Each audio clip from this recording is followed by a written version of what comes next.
Je comptais tes pas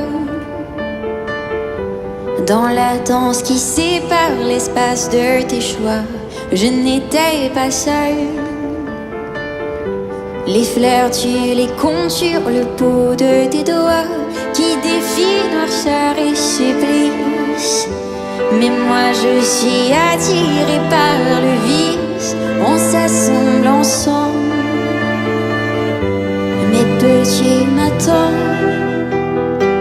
Et quand le jour se lève, je reviens vers toi. Ce que je reconnais, ce n'est que vide en moi. D'abus, je vis d'erreurs, tes mots comme une loi, comme une prémonition. On ne changera pas. On ne changera pas. Nos cris font tomber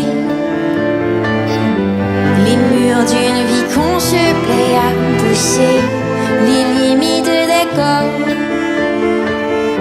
Ceux qui partagent nos ébats, nos pensées, on s'éprend de tout à l'heure.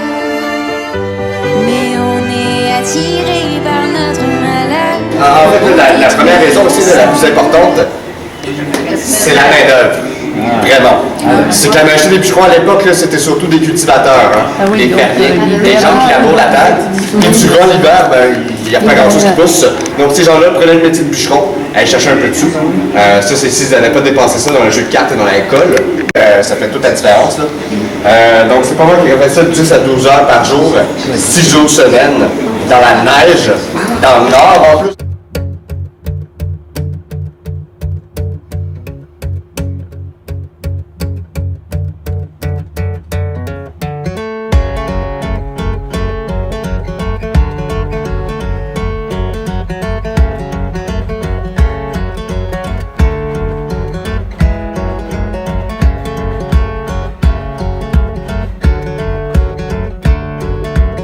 Sur l'eau.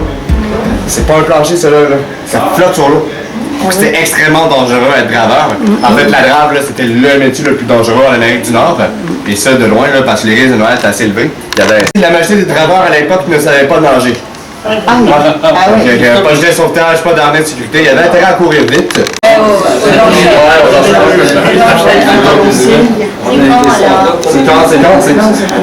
y a beaucoup de gens au Québec qui pensent à finir les années 60, 70, comme moi. Ça fait même pas 30 ans que c'est fini la table.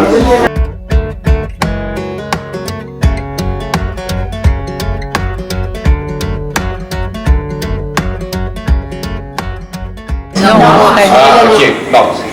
La canne à sucre, c'est un peu ça, mais sans le sirop d'érable. Donc, c'est essentiellement ça qu'ils mangeaient. Mais c'est toutes les autres choses. Donc, ça serait les fèves au lard, les crêpes de sarrasin, par contre, pas les crêpes au blé, là. Les féculents, les patates, les pommes de terre qu'on peut appeler, la soupe au pois. C'est pas mal ça. Il n'y avait pas du tout de poisson ni de viande? Non. Pas de protéines, quoi. Ben oui, il y a des protéines en fait dans les fèves. Donc c'était de la nourriture qui était lourde et qui était très grasse. Les murs d'une vie qu'on se plaît à pousser, les limites des corps. Ceux qui partagent nos ébats, nos pensées, on s'éprend de tout à l'heure. Mais on est attiré par notre malheur, on détruit ensemble. Mais peux-tu m'attendre? Et quand le jour se lève, je reviens vers toi. Ce que je reconnais, ce n'est que vide en moi. C'est par le cégep de Trois-Rivières pour les cours de papeterie qui se tenaient ici à l'époque. Donc ça, c'est une machine école essentiellement. Parce que les machines en usine, là, surtout plus gros rentre, il ne faut même pas rentrer dans l'usine tellement que c'est énorme. C'est gros, la machine à écrire. C'est large, 8 mètres. La longueur d'un terrain de football. C'est haut de 3 étages. Ouais, c'est immense. C'est vraiment impressionnant dans cette poche. On remarque sur la rivière un peu plus de bois, un petit peu moins de bateaux. C'est assez impressionnant la quantité de pitounes qu'il y avait là-dedans. Là. On voit à peine l'eau dans un carnet. On voit aussi les belles montagnes derrière la tour. Les montagnes de bois sans passant. Je vous rappelle qu'on n'a pas de montagne ici à Trois-Rivières. C'est des montagnes de comme ça. Des montagnes de bio. Donc, il faut se imaginer des tours à condo qu'on a en ce moment, là. À l'époque, c'était vraiment juste des piles de bois qui prenaient autant, c'est pas plus de place. Pour changer le paysage, ce point-là, moi, ces photos-là, ça m'impressionne. Parce que je suis un peu trop jeune, donc j'ai pas vraiment vécu l'apogée de la CIP ici. Mais ça, je vous le rappelle, là, tout ce bois-là, c'est seulement le 1% nécessaire à faire la pâte. Le reste, on ne voit pas parce que ça passe dans les tuyaux. Donc, il n'y a pas grand-chose ici qui a changé depuis la fermeture de l'usine. Donc, tout ce qu'on voit là, toute la machinerie, c'est d'origine. Qu'on parle des moteurs, des valves, des pompes, tout ça a servi à faire fonctionner les usines de filtration d'eau de la CIP. On a réussi à conserver autant d'artefacts dans une même pièce, c'est pas loin de miracle. On est très chanceux d'avoir ça avec nous en ce moment. Je vis d'erreurs, des mots comme une loi, comme une prémonition. On ne changera pas. On ne changera pas. On ne changera pas. On ne changera pas. Et quand le jour se lève, je reviens vers toi. Ce que je reconnais, ce n'est que vide en moi. D'abus, je vis d'erreurs, des mots comme une loi, comme une prémonition. On ne changera pas. On ne changera pas. On ne changera pas. On ne changera pas.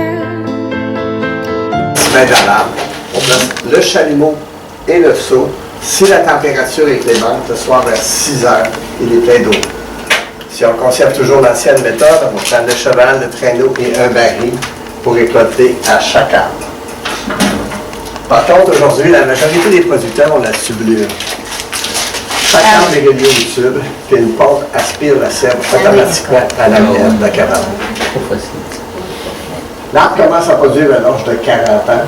Il peut produire jusqu'à 400 ans. Par contre, normalement, on va le bûcher à 150 pour laisser les petits pousser.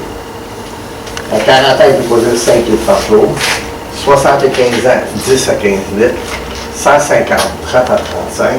Puis pas loin d'ici, à Shawinigan, il y en a un de 400 ans qui produit encore 60 litres par jour. C'est une belle histoire d'amour, hein? Oui, ça. Arrivé, ça fait 33 ans. Ouais, c'est incroyable, hein? Ah, c'est vite, 33 ans que vous vivez. Ah oui. C'est pour ça que la cuisson.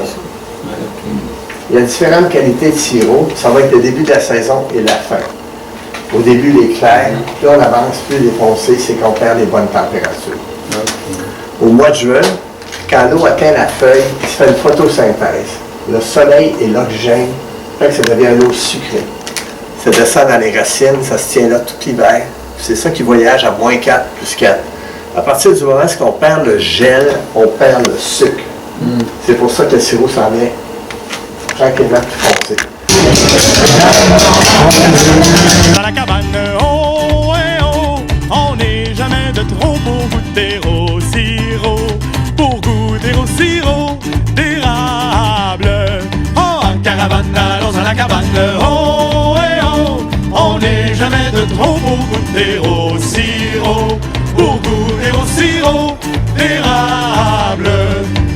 La terre sous sa robe blanche, endormie pendant de longs mois. La sève monte dans les branches, un frisson réveille les bois. Dans les érablières sont allés tous nos gens. La joyeuse clairière retentit de leur chant. Voici qu'arrive le printemps.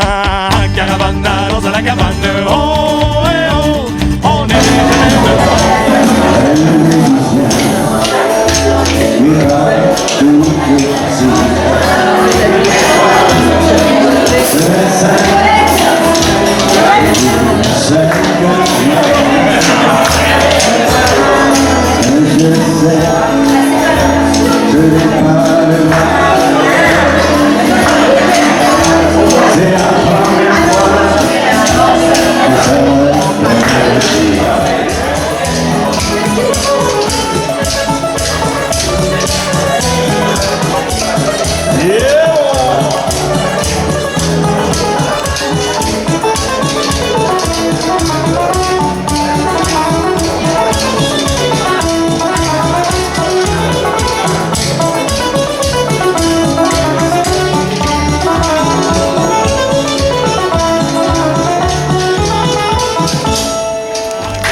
famille est complète, chacun veut en avoir sa part.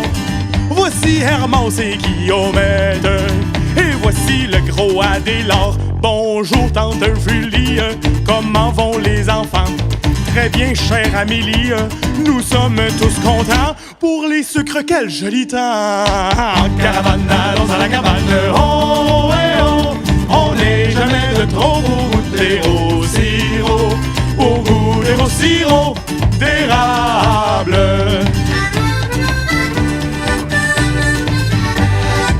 Voici l'instant où l'on retire le chaudron bouillant du foyer. On va verser la blonde tire sur la neige au bout du sentier. Ensuite, clair de lune, on s'en revient chez nous.